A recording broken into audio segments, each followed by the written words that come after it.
Hare Krishna everyone, we're continuing to read the Teachings of Lord Kapila, the book by His Divine Grace, Srila A.C. Bhaktivedanta Swami Prabhupada, Chapter 10, Spiritual Attachment and Material Detachment. Continuing text 18. There are many dharmas or activities. Some are pious and some are impious. But Krishna tells us to give up both. Arjuna was thinking that it was impious to fight with his relatives, but Krishna was insisting that he fight. How could Arjuna act impiously? He could not, because Krishna's service is transcendental to pious and impious activity. At midnight, when the gopis heard the sound of Krishna's flute, they ran to the forest to join him. According to the Shastras, it is immoral for young girls to go see a young boy in a forest in the dead of night. But this was not an impious activity, because the gopis did this for Krishna. Chaitanya Mahaprabhu, who was so strict that no woman could even come near him to offer respects, actually said, Ramya kachidupasana vrajavadu vargenaya kalpita. Quote, what could be more wonderful than that worship conceived by the gopis? Unquote. Although it actually appeared immoral for the girls, the gopis, to dance with Krishna, Chaitanya Mahaprabhu states that their relation with Krishna is the highest form of worship. This is actually transcendental knowledge. One becomes transcendental to all pious and impious activities when one serves Krishna. After all, piety and impiety are within the material modes. Krishna's service is transcendental to good and bad, pious and impious. Bhakti Yoga begins when Jnana and Vairagya are complete.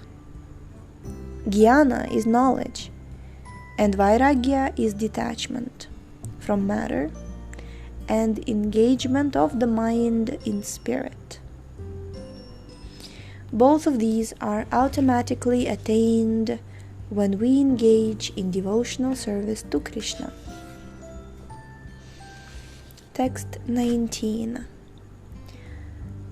Nayugya manaya bhaktya bhagavatya kilatmani sadrishosti shivah pantha yoginam Brahma Siddhaye. Translation.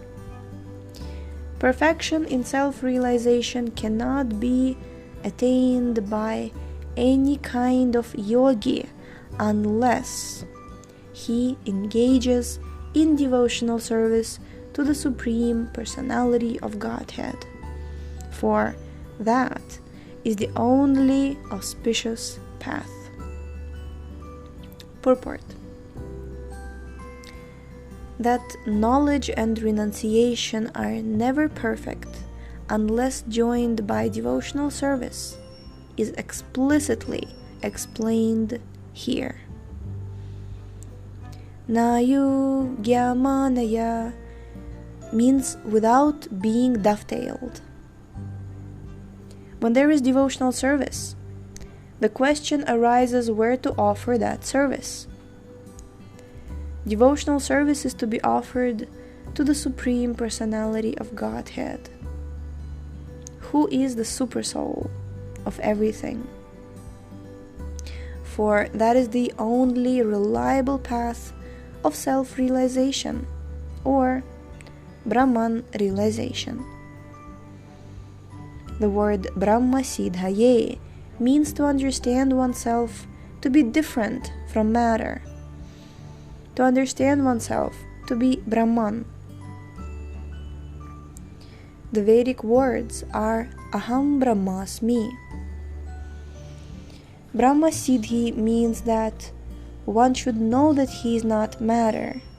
He is pure spirit, pure soul. There are different kinds of yogis, but every yogi is supposed to have attained self-realization or Brahman realization. It is clearly stated here that unless one is fully engaged in the devotional service of the Supreme Personality of Godhead, one cannot easily approach the path of Brahma Siddhi. In the beginning of the second chapter of Srimad-Bhagavatam, it is stated that when one engages in the devotional service of Vasudeva, spiritual knowledge and renunciation of the material world are automatically manifest. Thus, a devotee does not have to strive separately for renunciation or knowledge. Devotional service itself is so powerful that by one's service everything is revealed. It is stated here, Shiva Pantha. This is the only auspicious path for self-realization. The path of devotional service is the most confidential means for attaining Brahman realization. The perfection in Brahman realization is attained through the auspicious path of devotional service.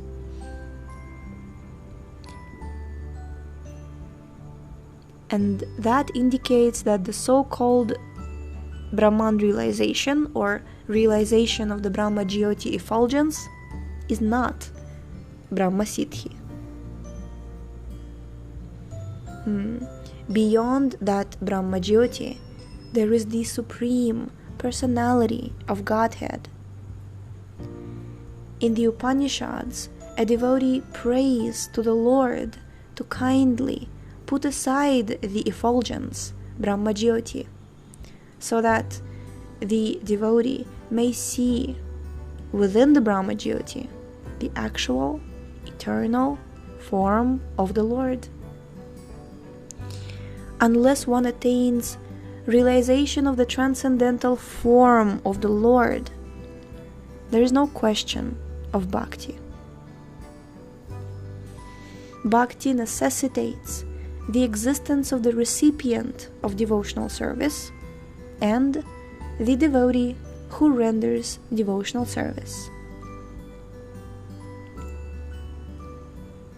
Brahma Siddhi through devotional service is realization of the Supreme Personality of Godhead.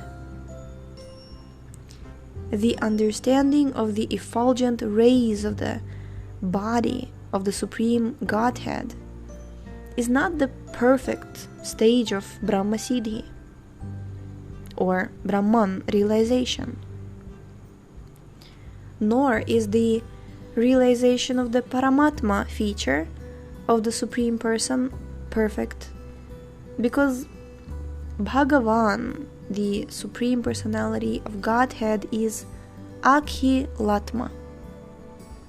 He is the Supreme Supersoul. One who realizes the Supreme Personality realizes the other features, namely the Paramatma feature and the Brahman feature. And that total realization is Brahma Siddhi. As stated before, the word yoga means to connect. Brahma Siddhaye means self-realization.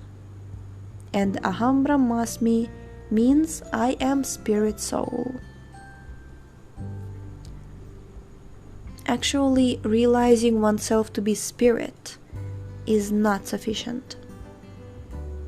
one has to progress further. One's fever may be cured, but one must also regain his strength and appetite in order to be totally cured. Then, one can have a normal, healthy life free of disease. Similarly, simply realizing that one's spirit soul is not sufficient. One has to engage in spiritual activity, and that spiritual activity is bhakti.